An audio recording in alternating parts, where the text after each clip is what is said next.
Jagex increased the lobby timer and heavily nerfed Protean Planks with today's update. Let's talk about it, so whenever you're ready, grab your cup of tea, sit back, relax, and enjoy.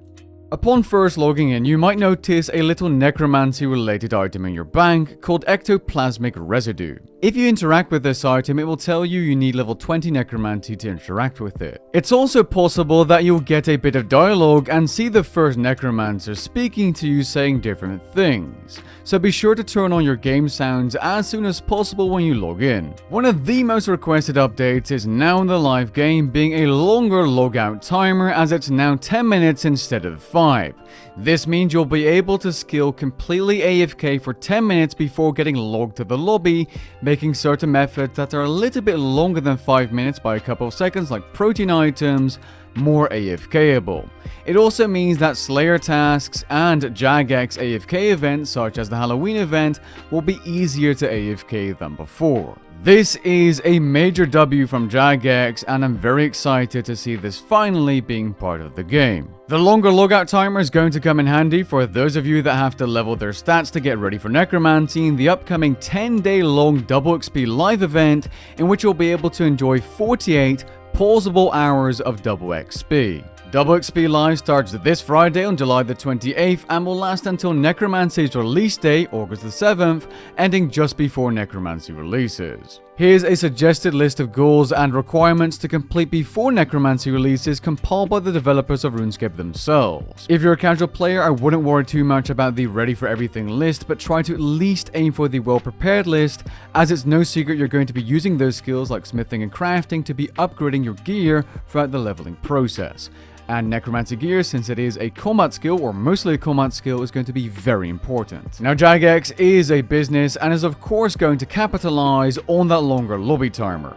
They will be doing so in an upcoming treasure hunter promotion starting on July the 27th, called the Foresight to Train. In this promotion, they'll be introducing two new items called the Protean Prolonger and the Star Redirector. The Protean Prolonger doubles the Make X value for your protein items for a limited amount of time, possibly 10 to 20 minutes. In essence, this item will allow you to AFK for twice the amount of time, reducing your interactions on a portable down to 6 from 12 per hour, assuming you're not using protein power-ups. The Star Redirector will allow you to exchange 50,000 bonus experience per item from one skill to another at a 5:4 ratio.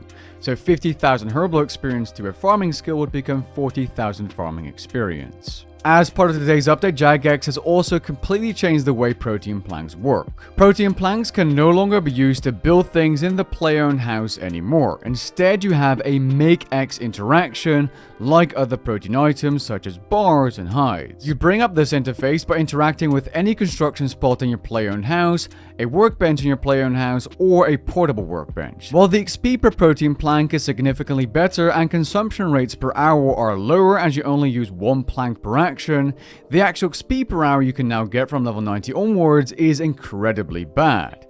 Without protein power-ups, I was getting around 260,000 experience per hour at max level, so level 90 plus. Previously, you could gain over 691,000 experience per hour creating mahogany tables using Protean Planks. This means the XP per hour has been roughly nerfed by over 60%. It's worth noting that the XP rates when making mahogany tables using normal mahogany planks instead of proteins, which is no longer possible, is still a very good training method, but Jagex has changed Protean Planks as there are now newer, more AFK ways of training construction, like Fort 3 and 3 reinforcement. Other notable protein item changes are that you're no longer able to create any tier of plank by using protein logs on a sawmill, and you can no longer use protein planks to create any type of refined plank. Protein logs can also no longer be cut into protein planks with a 1:1 ratio using some coins, as you're now only able to convert them with the traditional protein 3:2 conversion ratio, so 300 logs would be turned into 200 planks. The conclusion here is that protein planks suck now, and I'm not surprised by these changes as they make proteins more consistent and universal, but I am surprised at how bad they made the XP per hour when using these on a construction spot or portable workbench. This week's update also sees a bunch of dead and bird quest fixes, changes to the raptor stance, and performance improvements.